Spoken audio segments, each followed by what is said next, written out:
খেয়াল করে দেখেন, আল্লাহকে তুমি যদি ভালোবাসে থাও তাহলে একটা লাইক করো, একটা শেয়ার করো, একটা কমেন্ট করো, না হলে তুমি মুনাফিক হয়ে যাবে।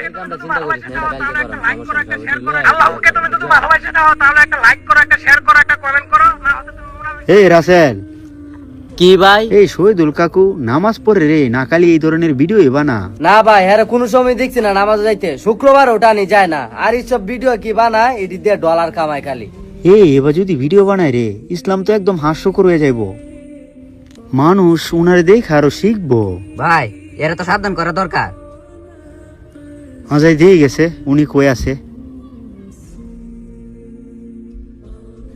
ভাই ভাই ভাই, ভিডিওটা ধাক্কা দিয়েন না। এই পৃথিবীর শ্রেষ্ঠ নাম আল্লাহ তাআলাকে যদি ভালোবাসে দেন তাহলে একটা লাইক করেন, একটা শেয়ার করেন, একটা কমেন্ট করেন, না হতে তোমার হাতটা হচ্ছা যাবে। ভাই দেখো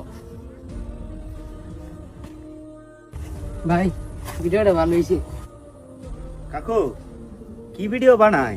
আরে ভাতিজা, আল্লাহ তাআলা নামে ভিডিও বানাইতাছি, ধর্মটারে প্রচার করতাছি আর কি। প্রচার করতেছো না ধর্ম ব্যবসা করতেছো?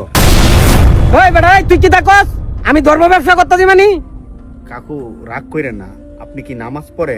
ওই নামাজ পড়লে পড়াম, না হলে নাই। তোর কাছে আমার জব দিতে হইব? না, আমাদের কাছে জব দিতে হইব না, কিন্তু এই আমাদের এলাকায় থাইকা এই ধর্ম নিয়ে ব্যবসা চলবো না। আমাদের এলাকায় ধর্ম ব্যবসা চলতো না কাকু। ভালো ভিডিও বানাইতে বানাইবেন, না বানাইলে বাদ দিবেন।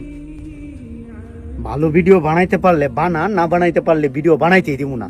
ধর্মটার নিয়ে হাস্যকর ভাবে আমাদেরকে প্রেজেন্ট করতেছেন, মানুষ নিয়ে মজা নিতেছে। আপনাদের জন্য কিছু মানুষের জন্য আমাদের ধর্মের অসম্মান হইতাছে। মিয়া টাকায় কি জীবনে সব? কাকু আপনি আমাদের শ্রদ্ধেয় অনেক বয়সে বড় হবেন, এই ভুলগুলো করেন না। আপনাদেরকে দেখে আমরা শিখবো। আপনারা যদি এইসব ভিডিও করেন, আমাদের এই প্রজন্ম শিখবো কি, আমরা কি শিখবো? তার জন্য ভালো ভিডিও করেন, করতে পারলেন, নইলে কইরেন না। কাকু এইভাবে আমাদের ধর্মটা যে কতটুকু জঘন্যভাবে প্রেজেন্ট হইতেছে, মানুষে এই ধরনের ভিডিওগুলো দেখলে প্রচন্ড রাগ উঠে, ধর্মের প্রতি তাদের অভিযোগ আসে। তার জন্য ধর্মটাকে এইভাবে ইউজ করেন না। নিজের মেধা শক্তি থাকলে ওইটা খাটিয়ে কিছু করেন, ধর্মকে নিয়ে কেন ব্যবসা করেন? এই পৃথিবীতে যারা ধর্ম নিয়ে ব্যবসা করে এদের মতো জঘন্য মানুষ আর কোনো যে হতে পারে আমার মনে হয় না। ভাতিজা, আমি বুঝতে পারছি রে ভাতিজা, ধর্ম নিয়ে ব্যবসা করা ঠিক না। ভাই এবারের কথা ঠিক নাই।